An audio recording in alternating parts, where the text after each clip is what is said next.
Wait a second, there's 2 Japanese horror films coming out on the 15th, and one of them's a Takashi Miike film coming to Blu-ray?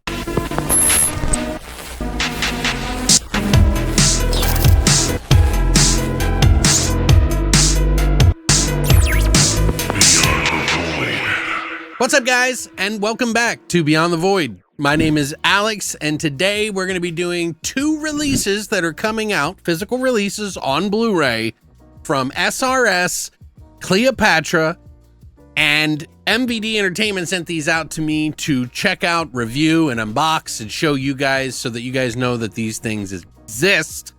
And I'm going to try to do this in one take. I'm doing this in one take because I've got birthday plans that are happening this weekend. I'm trying to coordinate and still put out content for you guys because I feel bad and I feel like I'm not doing enough. And lately the algorithm's been killing me. So if you want to give me a birthday present, watch all of my videos to the fucking end, okay? Because the longer you watch, the more they suggest this video to people. Okay, even if you hate these movies, watch it to the end.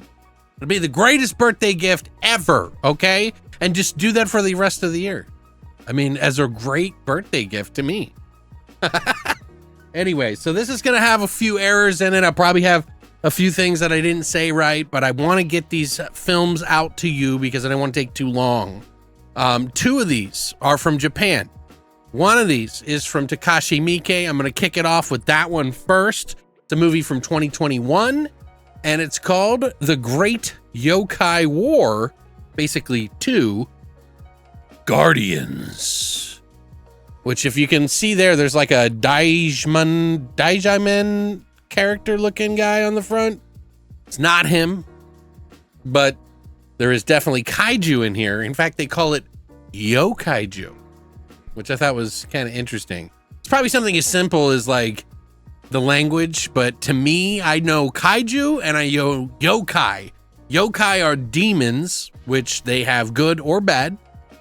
Demons, yes. And did you know that yokai also could be things like Chucky, Frankenstein, Dracula, Jason, Michael Myers, all of that. The Weeping Woman, La Llorona. It could be all of those things that are considered demons, okay? That's what yokai are.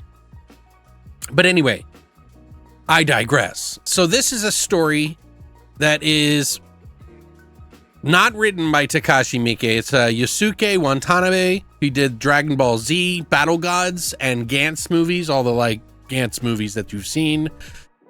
And it's about 2 little brothers. One's an older brother. Dai and Kai are summoned by peace-loving yokai spirits to stop an angry demon from destroying Tokyo. And when they become separated, Kai's mission is to save his brother and restore harmony between human and spirit worlds. Now, essentially what happened is the father is no longer with them, and these kids are descendants of Watanabe Sotsuya, who is like a legendary swordsman who existed in like 935 or something like that. And these are descendants of that guy who actually, in this story, went to battle to kill off a lot of really bad yokai because they decided to gang up and try to take over the world.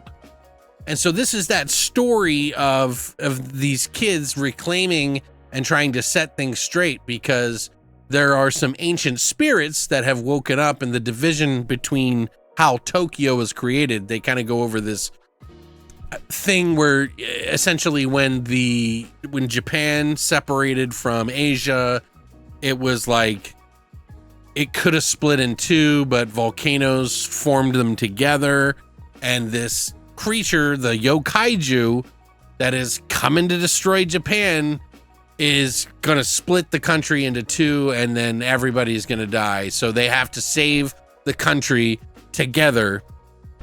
One of the kids pulled a scroll for bad or good luck at this like altar, and they get it and they pull one, and he gets one that says it's just red.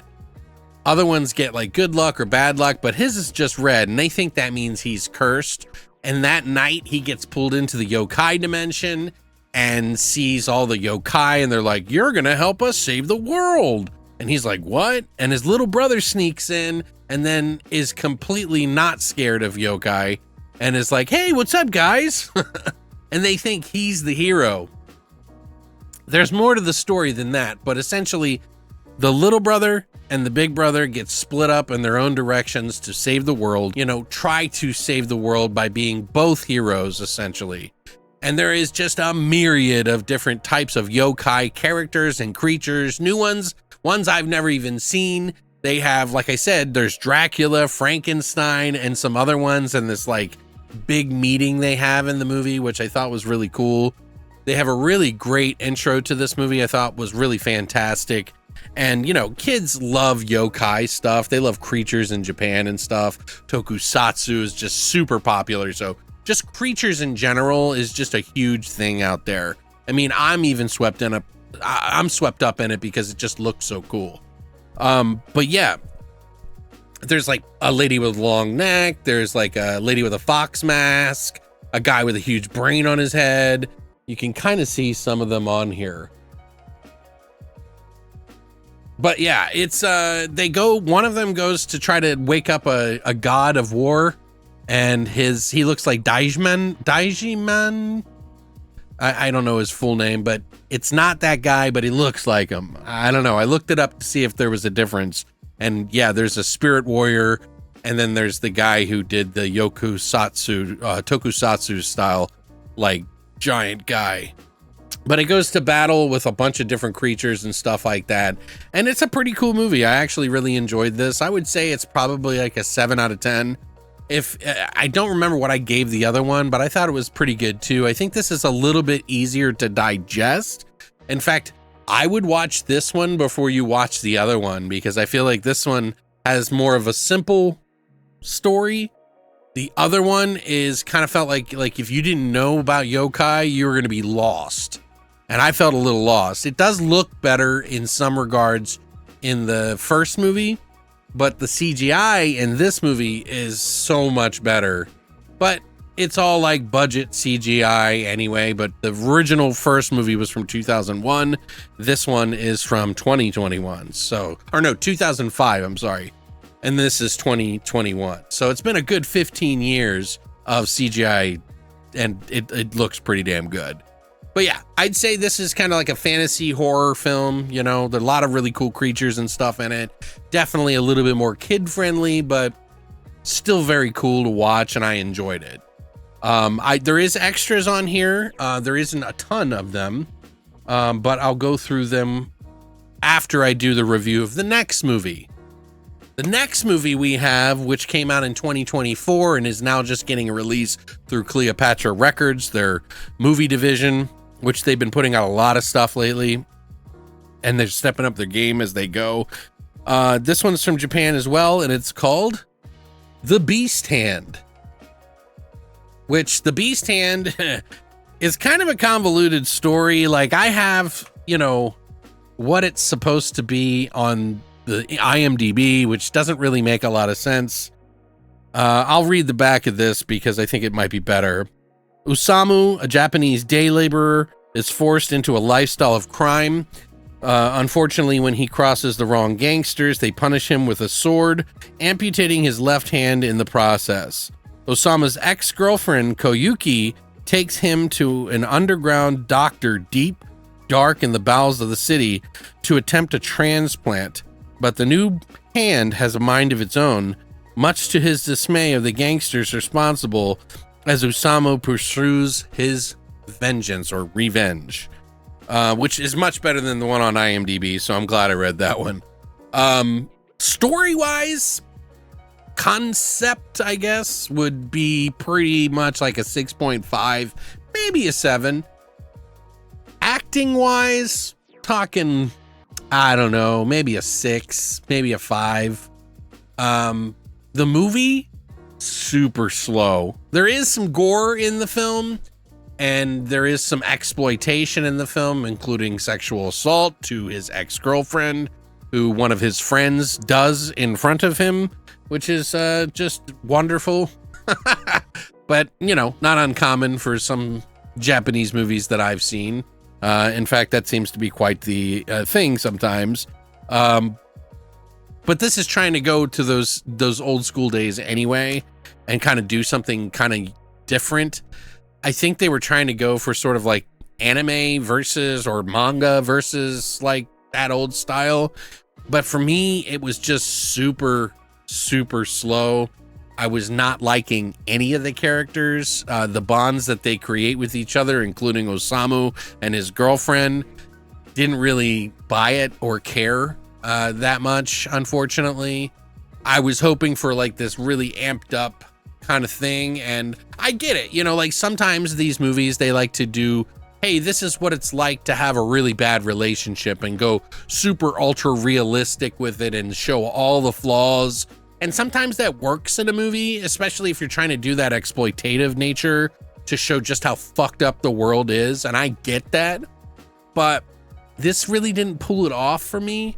Some of the practical effects on the hand and stuff, because whenever he gets angry, he almost seems like he's getting possessed, and like his whole body starts like getting wet and like sticky, and his eyes turn white. And then he just like starts shredding a couple people in the movie. Like he splits somebody in half. There's like a scene in the back here you can't really see, but you can see at the top there. But the hand is not the best, but he keeps it wrapped up, and at times it grows and extends fingers and claws. But it just, for a movie of this concept, I just was expecting so much more. I wasn't expecting this, oh, well, we have a really shitty relationship, but we stuck together through it all the time anyway.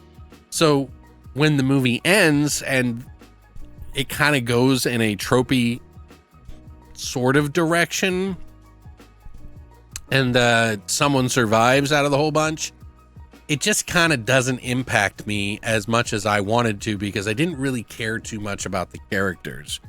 I don't know. This one's a tough one to recommend for me. Maybe I'm just being a little overcritical, because I do like slow burns and stuff like that. And as I explained, I do get the whole, you know, bad relationship thing. It just felt odd in this movie. So maybe this movie just isn't for me, but you know, maybe it'll be for someone like you who's looking for those weird movies that they want to add to their collection. I mean, that's something that, you know, I do like, and I'll probably keep this for that reason, is just that, you know, it's just a weird movie. But yeah, I would give it 4 out of 10. Unfortunately, just not something that I really enjoyed. I do appreciate Cleopatra stepping out of their zone and kind of grabbing stuff from all over the place. I think that's a really good idea. This one just didn't do it for me particularly.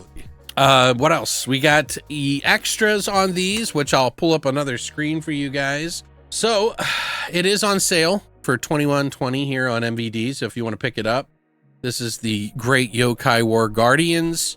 There is some extras in here that are not listed on here, but this is from SRS, who typically does like shot on video or very, very independent stuff.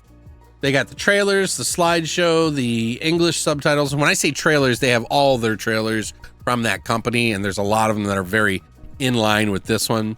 They have the trailer of this movie and some making of this movie, and some other stuff in there that is included. I wish I would have written them down, because it's not kind of set on the back here, but it is Region A for those of you who are looking to pick it up. We also have this one, the Beast Hand. Has a little bit, not a lot. There's some alternative trailers and a slideshow and a few things extra on here. Not a ton, but there is extras in there to kind of give you an idea about what this movie is. Other than that, these are the 2 movies that I got to check out. I'm definitely leaning this one with a 7 out of 10 and this one a 4 out of 10. Not my cup of tea, but hey, maybe they're for you.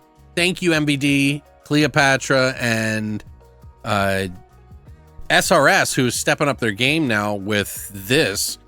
which I wonder if they're going to be doing a lot more bigger budget movies now, because typically they do smaller ones, which I don't mind at all, but it's interesting to see them do something as big as this. So if you want anything, there are going to be links down below so you can pick it up for yourself. And hopefully I made this in one take and made it make sense. I don't think I messed up too bad. So I think I'm doing pretty good, right? You know, like, this is what I normally do with you guys. I just wanted to have some extra time for my birthday because I'm just going to go out with Christina. We're going to do a little movie hunting, eating some food. And then, yeah, we're going to watch a couple of movies. So just something low key, but thank you guys for all your support. We're almost at 10K subs, and if you are at all interested in helping out, just watch this video all the way to the end. Watch all of my videos to the end, because it really does make a big difference. But thank you guys so much, and as always, long live the void.